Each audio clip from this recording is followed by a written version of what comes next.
Seção 7. Da prova documental. Subseção 1. Da força probante dos documentos.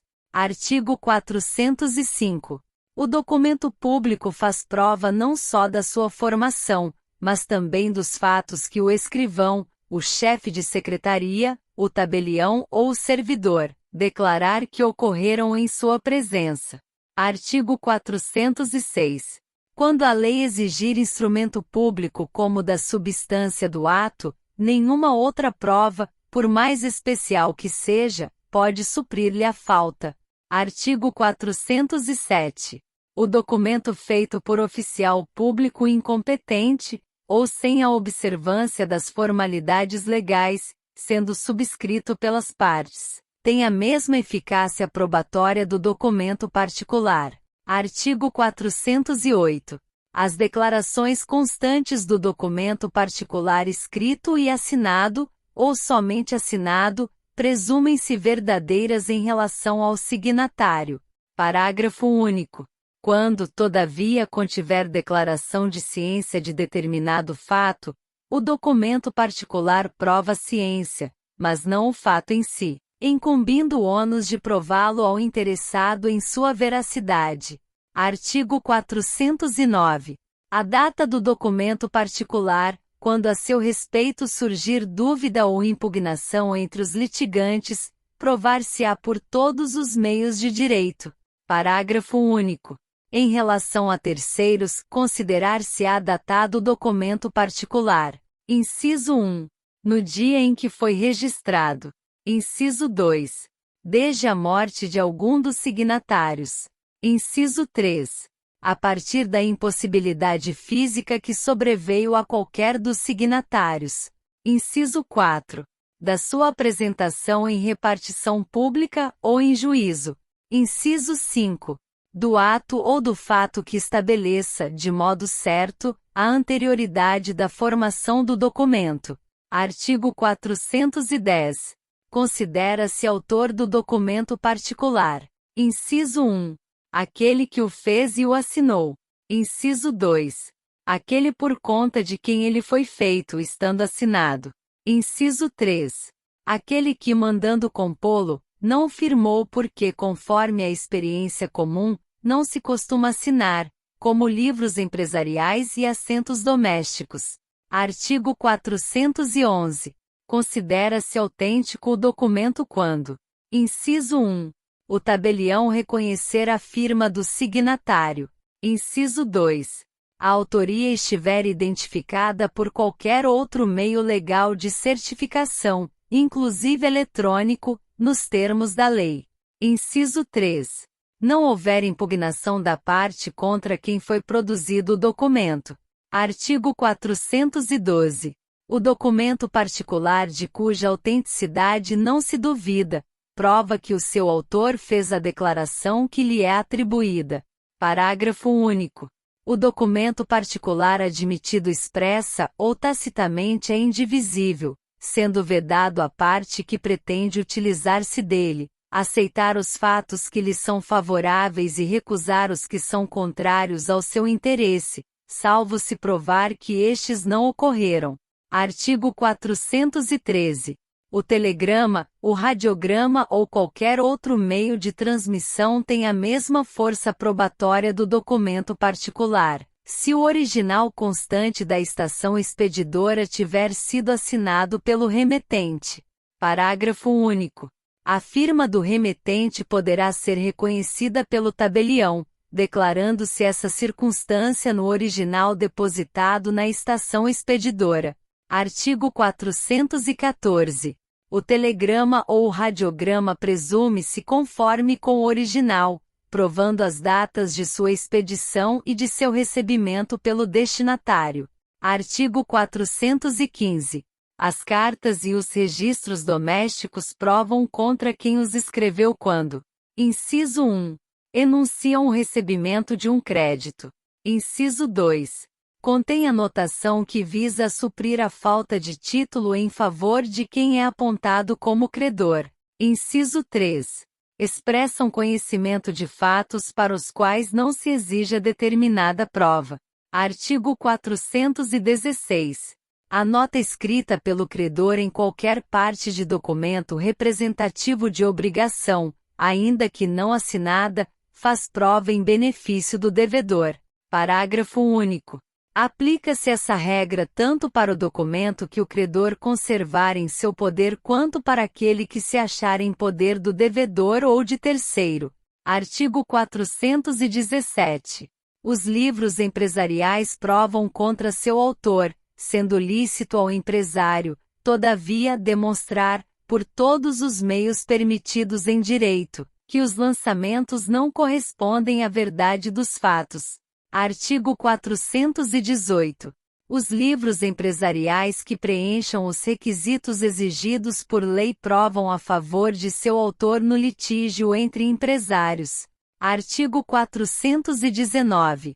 A escrituração contábil é indivisível, e se dos fatos que resultam dos lançamentos, uns são favoráveis ao interesse de seu autor e outros lhe são contrários, ambos serão considerados em conjunto, como unidade. Artigo 420. O juiz pode ordenar, a requerimento da parte, a exibição integral dos livros empresariais e dos documentos do arquivo. Inciso 1. Na liquidação de sociedade. Inciso 2. Na sucessão por morte de sócio. Inciso 3. Quando e como determinar a lei. Artigo 421.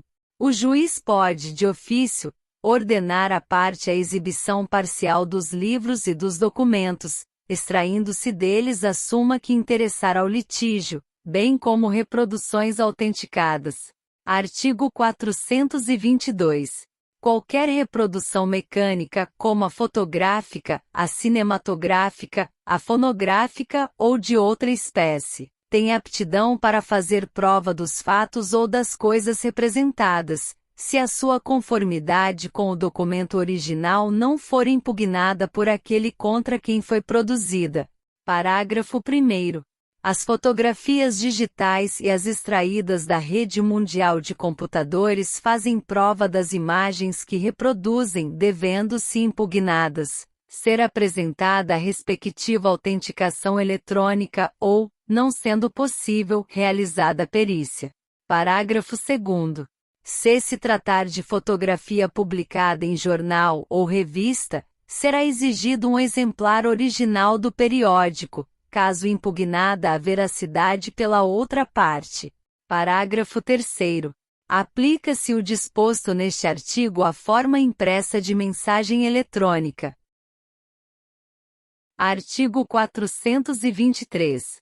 As reproduções dos documentos particulares, fotográficas ou obtidas por outros processos de repetição, valem como certidões sempre que o escrivão ou o chefe de secretaria certificar sua conformidade com o original. Artigo 424. A cópia de documento particular tem o mesmo valor probante que o original, cabendo ao escrivão, intimadas as partes, proceder à conferência e certificar a conformidade entre a cópia e o original. Artigo 425. Fazem a mesma prova que os originais. Inciso 1. As certidões textuais de qualquer peça dos autos, do protocolo das audiências ou de outro livro a cargo do escrivão ou do chefe de secretaria, se extraídas por ele ou sob sua vigilância e por ele subscritas. Inciso 2. Os traslados e as certidões extraídas por oficial público de instrumentos ou documentos lançados em suas notas. Inciso 3.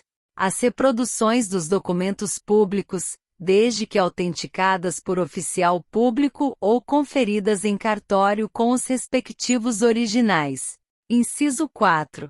As cópias reprográficas de peças do próprio processo judicial declaradas autênticas pelo advogado, sob sua responsabilidade pessoal, se não lhes for impugnada a autenticidade. Inciso 5. Os extratos digitais de bancos de dados públicos e privados, desde que atestado pelo seu emitente, sob as penas da lei, que as informações conferem com o que consta na origem. Inciso 6. As reproduções digitalizadas de qualquer documento público ou particular, quando juntadas aos autos pelos órgãos da Justiça e seus auxiliares, pelo Ministério Público e seus auxiliares, pela Defensoria Pública e seus auxiliares, pelas procuradorias, pelas repartições públicas em geral e por advogados, ressalvada a alegação motivada e fundamentada de adulteração. Parágrafo 1º. Os originais dos documentos digitalizados mencionados no inciso 6 deverão ser preservados pelo seu detentor até o final do prazo para a propositura de ação rescisória. Parágrafo 2º. Tratando-se de cópia digital de título executivo extrajudicial, ou de documento relevante à instrução do processo, o juiz poderá determinar seu depósito em cartório ou secretaria. Artigo 426. O juiz apreciará fundamentadamente a fé que deva merecer o documento, quando em ponto substancial e sem ressalva contiver entrelinha, emenda, borrão ou cancelamento. Artigo 427. Cessa a fé do documento público ou particular sendo-lhe declarada judicialmente a falsidade. Parágrafo único. A falsidade consiste em: inciso 1. Formar documento não verdadeiro. Inciso 2. Alterar documento verdadeiro. Artigo 428. Cessa a fé do documento particular quando: inciso 1.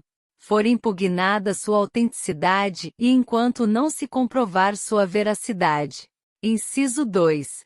Assinado em branco for impugnado seu conteúdo, por preenchimento abusivo. Parágrafo único. Dar-se-á abuso quando aquele que recebeu documento assinado com texto não escrito no todo ou em parte formá-lo ou completá-lo por si ou por meio de outrem, violando o pacto feito com o signatário. Artigo 429. Incumbe o ônus da prova quando: inciso 1.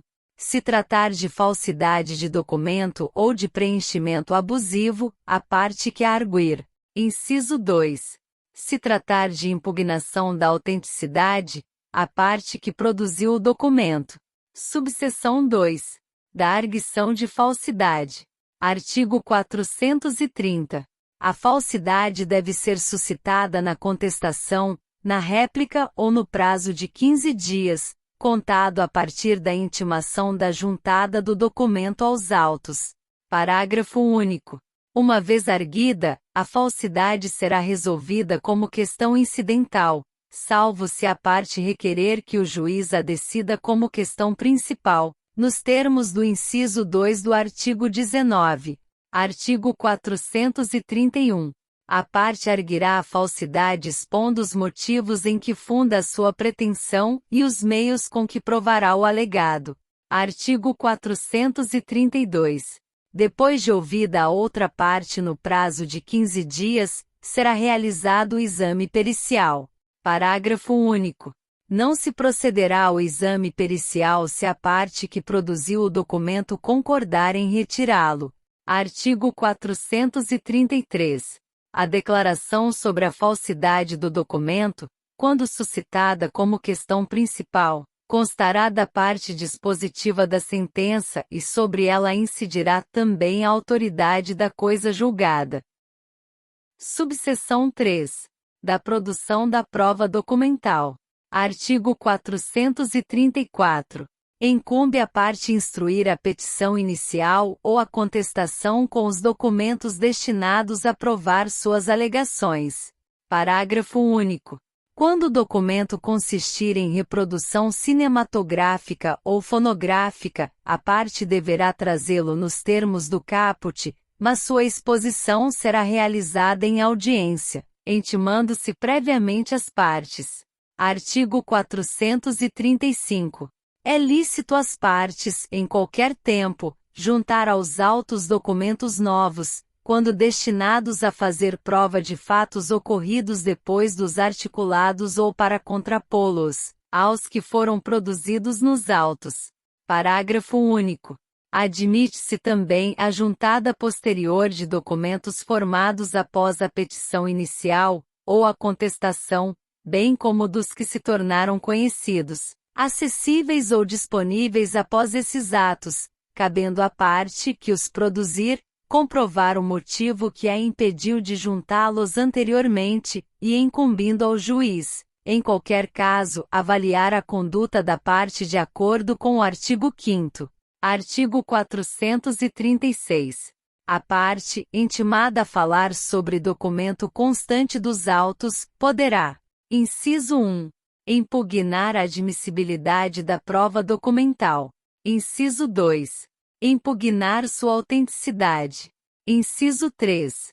Suscitar sua falsidade, com ou sem deflagração do incidente de arguição de falsidade. Inciso 4.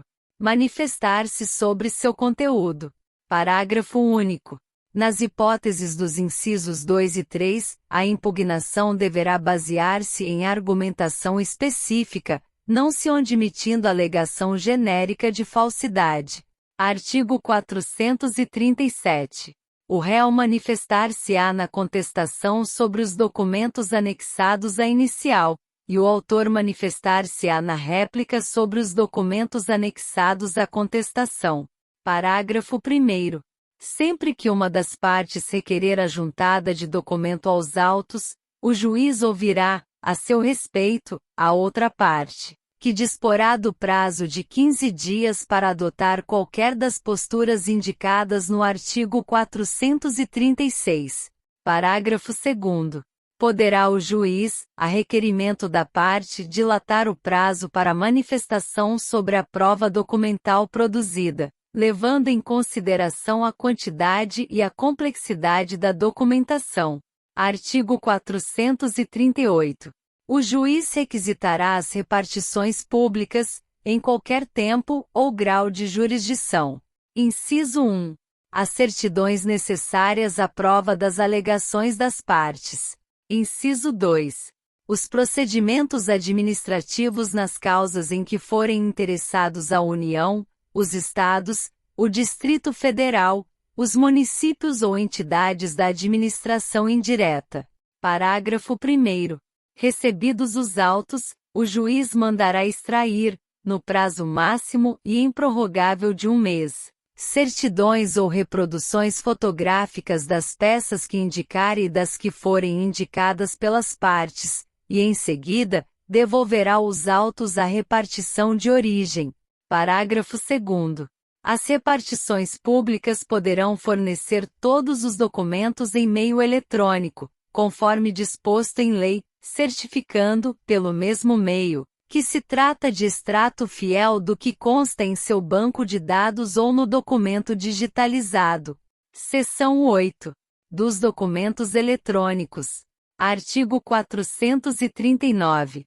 A utilização de documentos eletrônicos no processo convencional dependerá de sua conversão à forma impressa e da verificação de sua autenticidade, na forma da lei. Artigo 440.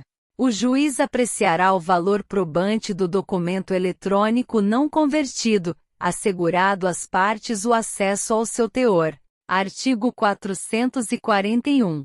Serão admitidos documentos eletrônicos produzidos e conservados com a observância da legislação específica.